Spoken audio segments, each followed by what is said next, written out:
इससे पहले मुझे 6 मार्च 2020 को ईटी ग्लोबल बिजनेस समिट में शामिल होने का अवसर मिला था। ऐसे तो 3 साल का समय बहुत लंबा नहीं होता, लेकिन अगर इस 3 साल के स्पेसिफिक टाइम पीरियड को देखें तो लगता है कि पूरे विश्व ने एक बहुत लंबा सफर तय किया है।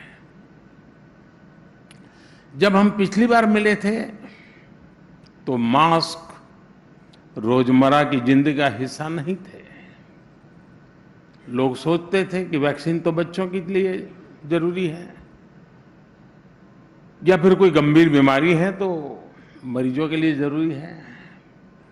बहुत से लोगों ने तब गर्मी की छुट्टियों में घूमने की तैयारी भी कर रखी थी। कुछ करके तो टिकट होटल बुक हुए होंगे। लेकिन 2020 की उस ईटी समिट के ठीक 5 दिन बाद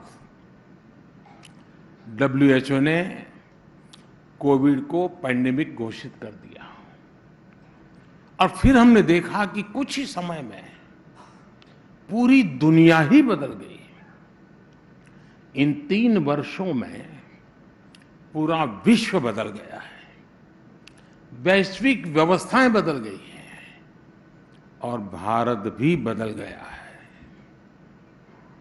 बीते कुछ समय में हम सभी ने एंटी फ्रेजाइल के इंटरेस्टिंग कंसेप्ट पर ढेर सारी चर्चाएं सुनी है। आप बिजनेस की दुनिया के ग्लोबल लीडर्स हैं। आप एंटी फ्रेजाइल का अर्थ और उसकी भावना भली भांति समझते हैं।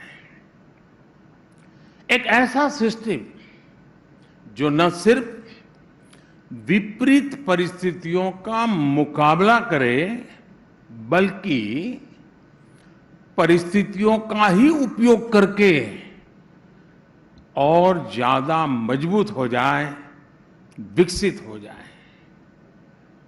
मैंने जब एंटी फ्रेजाइल कंसेप्ट के बारे में सुना तो सबसे पहले मेरे मन में 140 करोड़ भारतीयों की सामूहिक संकल्प शक्ति की छवि उभरी थी।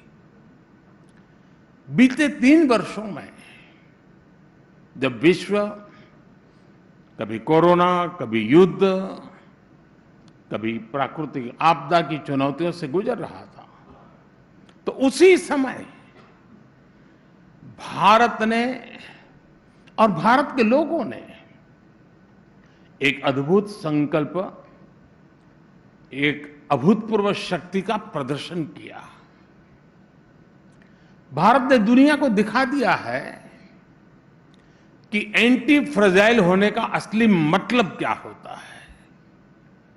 आप सोचिए, कहां पहले फ्रेजाइल 5 की बात होती थी, वहीं अब भारत की पहचान एंटी फ्रेजाइल से होने लगी है। भारत ने दुनिया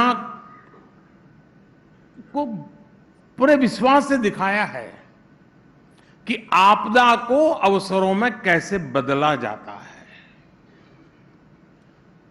100 साल में आए सबसे बड़े संकट के समय भारत ने जो सामर्थ्य दिखाया, उसकी स्टडी करके 100 साल बाद मानवता भी खुद पर गर्व करेगी।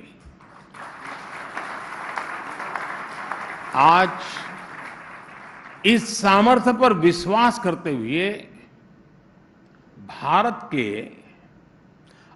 ने 21वीं सदी के तीसरे दशक की बुनियाद बनाई है। साल 2023 में प्रवेश किया है। भारत के इस सामर्थ्य की गूंज आज ईटी ग्लोबल समिट में भी सुनाई दे रही है।